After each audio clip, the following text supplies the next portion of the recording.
Við skulum spjalla svolítið meira markgildi og nú ætla ég að skoða þegar x er að stefna óendilegt og þegar x er að stefna mínus óendilegt fyrst. Svo komum við að öðrum tilfellum eftir. Við byrjum á skilgreiningunni og við erum sem sagt með fall sem er skilgreint á minnsta kosti á bilinu frá a til óendilegt.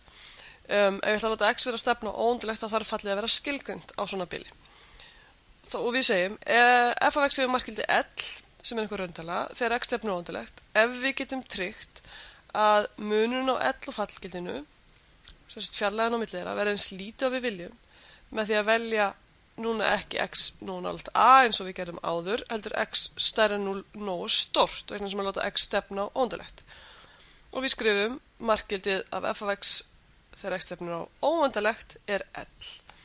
Þannig að þegar við veljum okkur x bara nógu stórt hérna út eftir, þá þurfum við að láta koma í ljós að við getum nálgast alltaf einhverja ákveðna tölu. Nú, við skulum pröfa að skoða dæmi. Þannig hugmyndir er alveg eins og aðan, nú erum við ekki að velja tölu sem er nógu nálægt tölunni heldur, sem við erum að stefna á, heldur bara nógu stórt, eða x á að vera óendanlega stórt. Nú, alveg sambarlegt ef við ætluðum að skoða markgildið þegar x stefnir á mínus óendilegt, það væri þá einhver tala m, þá væri skilgreiningin bara þannig að fallið þyrfti náttúrulega að vera skilgreind á einhverju bili frá mínus óendilegu upp í a, þar sem við erum bara að láta x stefna á mínus óendilegt, og þá segjum við að x hafi markgildi þegar x stefnir á mínus óendilegt ef við getum tryggt að þessi stærð er eins lítil og við viljum, með því að velja bara x minna 0 nógu lítið. Og þá myndum við skrifa markgildi þegar x stefnir á mínus óendilegt, það sem hérna stendur hér fyrir neðan. Ok, við pröfum að taka bara nokkuð dæmi.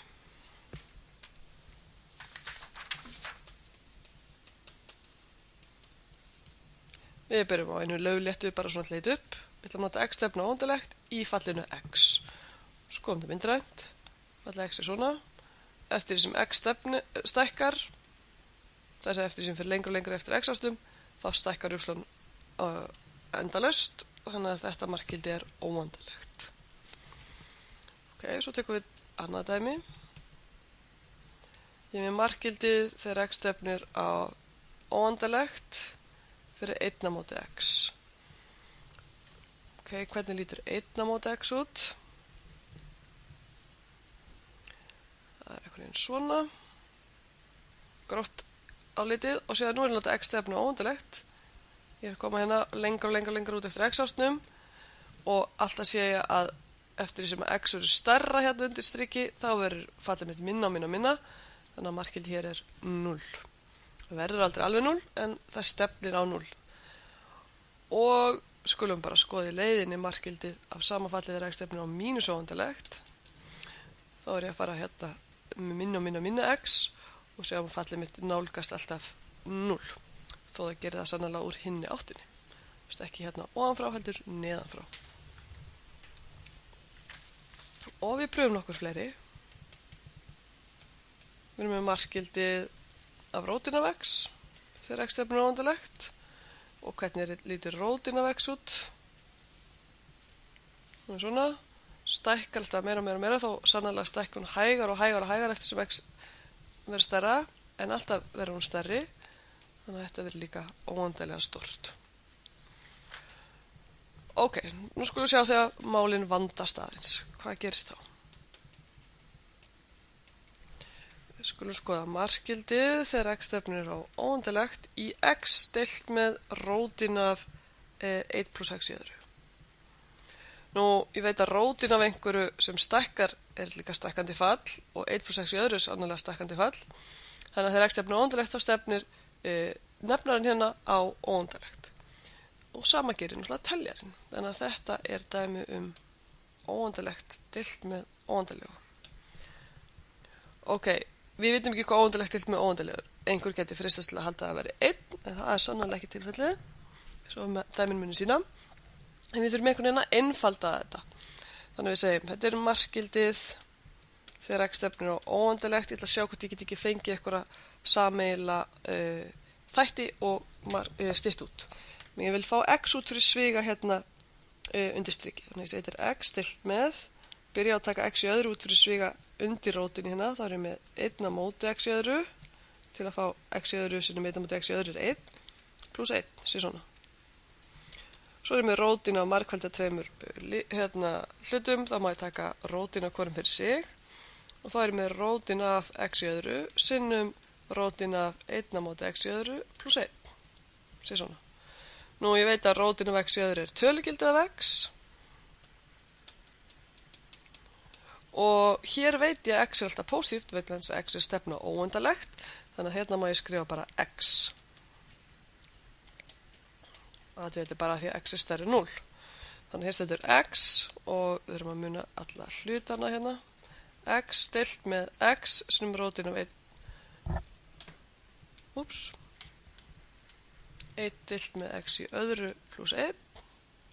Þessi styttist út og eftir stendur markgildið þegar x stefnir á óendalegt af 1 á móti rótin af 1 á móti x í öðru pluss 1. Þegar x stefnir á óendalegt þá stefnir þessi hérna stærð á 0. Þannig að allt í allt stefnir á 1 á móti rótin af 1 pluss 0, sem sagt bara á 1.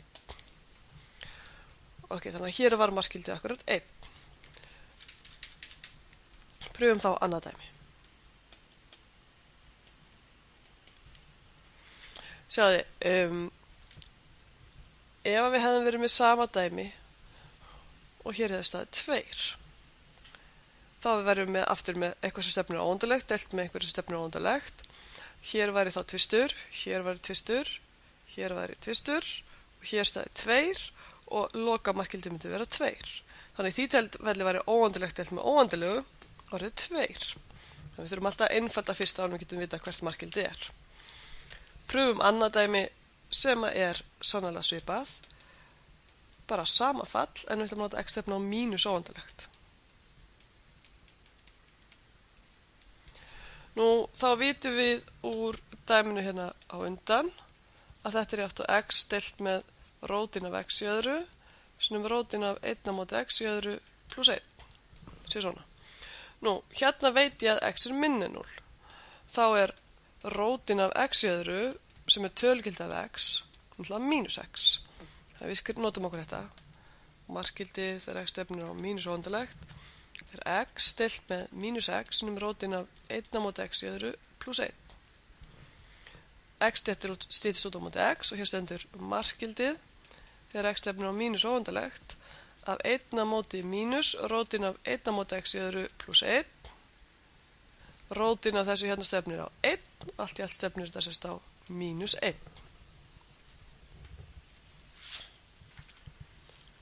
Ok, þannig að við komumst að því að óendalegt til með óendalegt þá þurfum við eitthvað að einfalda.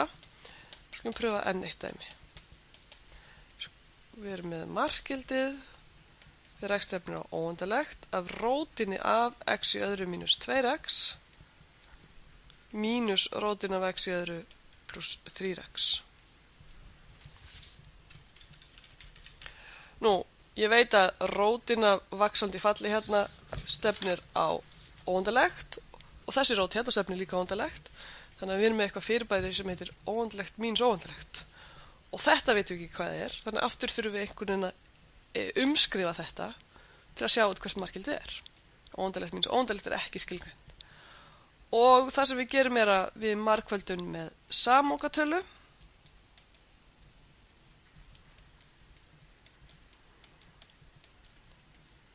og deilum með sömu samlokatölunni þannig að við séum ekki að breyta markgildinu neitt. Hún sér bara margfalda með einum.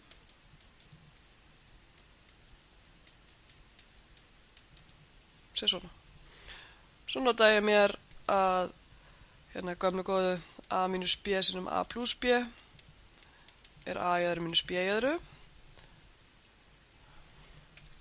Þannig að upp á striki hérna fæ ég markgildið þegar x stefnir á óendalegt fæ ég x í öðru mínus 2x mínus x í öðru pluss 3x. Passa alla sviga. Svo algebran komið rétt út hérna.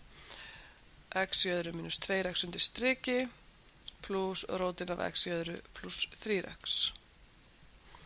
Nú, upp á striki stendur x í öðru mínus x í öðru sem er 0 og mínus 2x mínus 3x, það er mínus 5x. mínus 5x deilt með rótin af x í öðru mínus 2x pluss rótin af x í öðru pluss 3x. Og aftur erum við undir strikið með eitthvað sem stefnir á óendilegt pluss eitthvað sem stefnir á óendilegt, þannig að það stendur á óendilegt hér undir strikinu og upp á strikið stefnir þetta líka óendilegt. Þannig að ég er með svona markgildi aftur. Ég þarf sem sagt að einfalda eitthvað meira. Og ég ætla að reyna að losna við x hérna með að taka x út fyrir svega hérna undir strikið.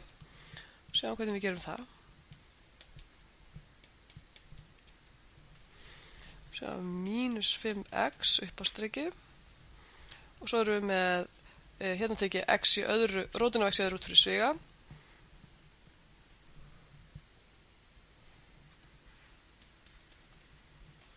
Þá myndi hér standa rótin af 1 mínus 2 á móti x. Og ég gerir sama við þennan hérna og stendur rótin af 1 pluss 3 á móti x. Það er alveg sama hugmynd og í dæminu á undan. Ok, þannig að hér stendur tölugildið af x, rótin af x í öðru tölugildið af x. Og að því við veitum að x er stærri en 0, þá verður þetta bara akkurat x. Það er þetta markgildi þegar x stefnir á óendilegt. X deilt með tölugildin af x í öðru jafnt á 1, vegna þess að x er stærri en 0. Þannig að þetta verður mínus 5 deilt með rótin af 1 mínus 2 á móti x pluss rótin af 1 pluss 3 á móti x. Og svo látum við x stefna á óendilegt og sjáum að þessi hérna gaur stefnir á 0 þegar x stefnir á óendilegt og þessi hér stærð stefnir líka á 0 þegar x stefnir á óendilegt. Þannig með mínus 5 deilt með rótin af 1 mínus 0 pluss rótin af 1 mínus 0. Ég er með þess að mínus 5 deilt með 1 pluss 1 sem eru 2. Þannig að það stefnir á mínus 5 aðrir. Ok, nú er komið að öðruvísi markgildi. Ég ætla ekki að láta x stefna á óendilegt. Ég ætla að skoða þegar fallið er að stefna á óendilegt. Ég ætla að skoða dæmi. Það rifum upp þetta hérna dæmi. Þegar x stefnir á 0 í þessu, þá er þetta sem er undirstrikið að stefna á 0. Þannig að allt í allt stefnir þetta á óendilegt. Og það gerir það vegna þess að bæði þegar markgildið þegar x stefnir á 0 frá hægri af 1 á móti x í öðru, þá fæ ég óendilegt. Þá er þetta hérna alltaf stærri og stærri og stærri plústala, þannig að ég fæ 1 á móti einhverju risastóri plústali, ég fæ þess að 0. Og markgildið er x stefnir á 0 frá vinstri, þá verður x náttúrulega minni og minni mínustala, en ég setja hérna veldur þannig að það verður pínulítil pósitíftala og þetta stefnir á óendilegt. Og myndin af þessu er einhvern veginn cirka svona. Þá er það symmetrist. Nú, í þessu dæmi þá þurfum við ekki tryggt að munurinn á f af x og markgildinu okkar verði eins lítið á viljum vegna þess að þetta er óendanlega stórstærð, við getum ekki reiknað með henni. Skulum skrifa þetta, getum ekki tryggt. Úps.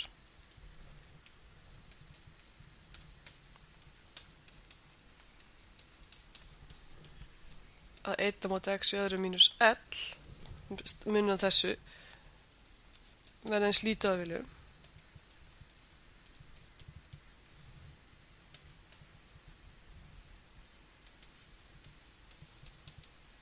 Og þessi stærð verði eins lítið að við viljum. En aftur á móti getum við tryggt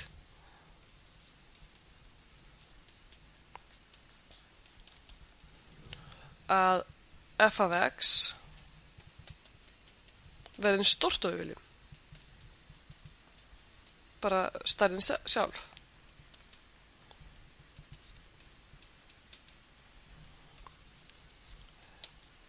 Með því að velja x nógu nálægt 0.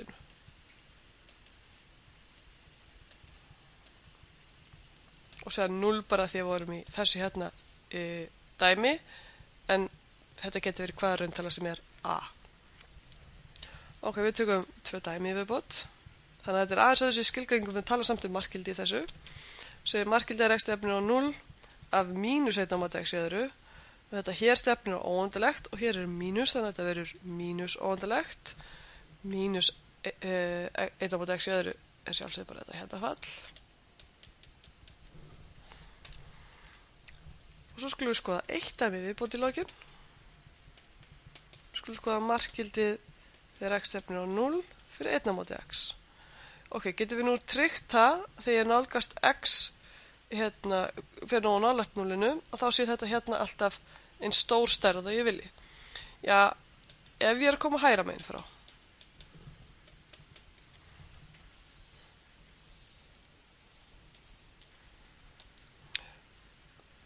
þá verður alltaf stærra og stærri tala. Þetta er 1 á móti x. Þannig að þetta verður sannarlega óendanlega stór tala. En hvað gerist með þessa hérna tölu, með þetta hérna fall, þegar x stefnir á 0 frá vinstri? Og þá sjáum við, þetta hér við erum komað vinstra megin við núllið, þetta er sem sagt hérna verður pínlítinn mínustala, alltaf stærri og stærri, alltaf nær núllinu, þannig að allt í allt verður þetta mínus óendanlegt, enda lítir fallið svona út. Þannig að þegar ég er að koma hérna frá vinstri, þá er ég að, þegar x mitt er að nálgast núllið hérna, þá er ég að fara hérna eftir ferlinum og ég fari alltaf minna tölu. Aftur á móti þegar ég er að koma frá hægri, þegar ég láta x nálgast núllið mitt hérna megin eftir x-ásnum, og þá er fallgildið mitt alltaf að verða stærra og stærra. Þannig að nú gildir eins og áður, að ef markgildið af 1 á móti x þegar x stefnir á 0 frá vinstri er ekki það sama og markgildið af 1 á móti x þegar x stefnir á 0 frá hægri, þannig að markgildið þegar x stefnir á 0 fyrir 1 á móti x er ekki til. Maður segir markgildið frá hægri til, markgildið frá vinstri til, en markgildið er ekki til. Segjum þetta gott markgildið í bílum.